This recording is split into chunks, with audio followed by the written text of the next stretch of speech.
வணக்கம் நேயர்களே. நேயர்கள் அனைவரும் நீடூழி வாழ்க நிம்மதியுடன். இன்றைக்கி ஃபாதர்ஸ் டே. எங்கள் அப்பா பாலகிருஷ்ணன் அவங்க பிடபிள்யூடியில் சீஃப் இன்ஜினியராக இருந்து ரிட்டையர் ஆனாங்க. அவங்கள பற்றி நிறைய பதிவுகளில் சொல்லியிருக்கேன். இன்றைக்கி காலையில் எந்திரிச்சதுலேருந்து அப்பா நினைவு. அப்பாவுக்காக தான் இந்த பதிவு. அதாவது அப்பா கிட்டேருந்து நான் கற்றுக்கிட்ட விஷயங்கள் 3. என்னன்னா, பங்க்சுவாலிட்டி. எங்கள் அப்பா பிடபிள்யூடியில் இருந்தப்போ அவங்க ஜீப் நின்று காரில் ஏறுனா கரெக்டாக 9 மணி. டைமே பார்க்க வேண்டாம். கார் டிரைவர் கதவை திறந்து விட்டு நிற்பார். அப்பா கரெக்டாக ஒயிட் அண்ட் ஒயிட்டு தான் போடுவாங்க. எப்போயும் ஒயிட் ஷூ கூட ஒயிட்டு.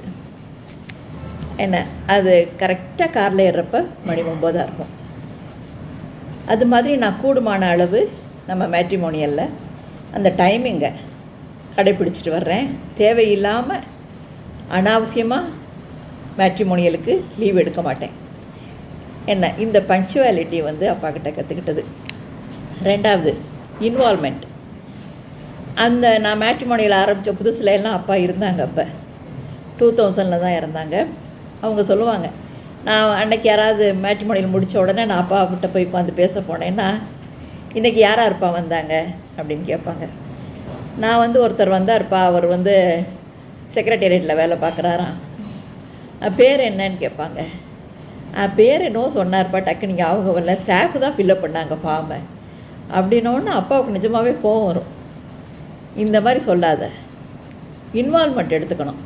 ஒரு நாளைக்கு 4 பேர் வந்தால் கூட நீ அவங்க பேர், அந்த பையன் பேர், அவங்க ஃபாதர், அவர் என்ன பண்ணுறாரு, அந்த பையன் நட்சத்திரம், இதெல்லாம் நீ ஞாபகம் வச்சுக்கணும்.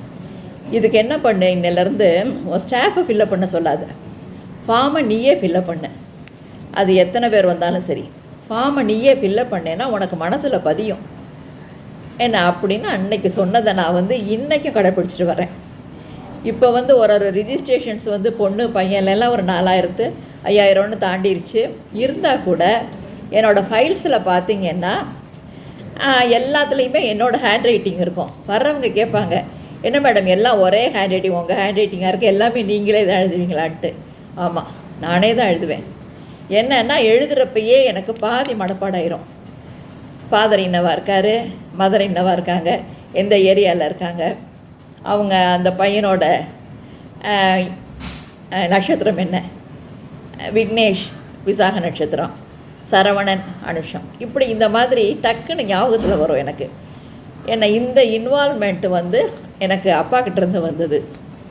அடுத்து ஒரு முக்கியமான அட்வைஸ் எங்கள் அப்பா சொல்லி கொடுத்தது.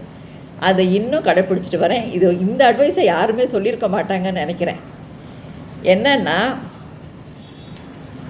கொஞ்சம் மழுங்கலாயிரு, ரொம்ப ஷார்ப்பாக இருக்காத அப்படிம்பாங்க அப்பா. என்னப்பா இப்படி சொல்கிறீங்க அப்படின்னு கேட்டால், ஆமாம், புரியாதவங்க ஏதாவது பேசுவாங்க, நீ அதுக்கு பதிலுக்கு கோவப்பட்டு ரொம்ப மைண்டை ஷார்ப்பாக வச்சுருந்தேன்னா அதனால் காயப்படுறது நீ தான்.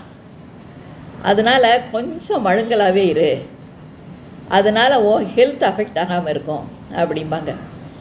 அது மாதிரி தான் இன்றைக்கும் எத்தனையோ பேரை, இந்த ஒரு 30 வருஷமாக மேட்ரிமோனியல் என்ன இது எத்தனையோ பேரை சந்திக்கிறோம் ஒரு நாளைக்கு. அதில் புரிஞ்சவங்க புரியாதவங்க ஆளுக்கு ஒரு கமெண்ட் பண்ணுவாங்க. எல்லாத்தையும் நான் ஷார்ப்பாக எடுத்துக்கிட்டு இருந்தேன்னா அது ரொம்பவே மோசமாக போகும். ஷார்ப்பாக எடுத்துக்கிட்டு அவங்கள்ட்ட கோவப்பட்டு பேசி, சரி ஏதாவது புரியாத மாதிரி பேசினாங்கன்னா சரி அவங்களுக்கு தெரிஞ்சது அவ்வளவுதான் அப்படின்னு எடுத்துக்கிட்டு அடுத்த வேலையை பார்க்க போயிடுவேன். இந்த மாதிரி கொஞ்சம் மழுங்கலாக இருக்கிறதுனால தான் என் உடல் நலமும் மனநலமும் இன்றளவும் பாதிக்கப்படாமல் எந்த நேரமும் ஒரு சிரித்த முகத்தோடு சந்தோஷமாக இருக்க முடியுது. இதை நான் கடைப்பிடிச்சிட்டு வரேன். இந்த அட்வைஸ் எல்லாம் அப்பா எனக்கு கொடுத்த சீதனம். என்ன இதை நான் எப்பயும் கடைப்பிடிக்கிறது எனக்கு லைஃபுக்கு ரொம்பவே எனக்கு உதாரணமாக இருக்குது, உபயோகமாக இருக்குது.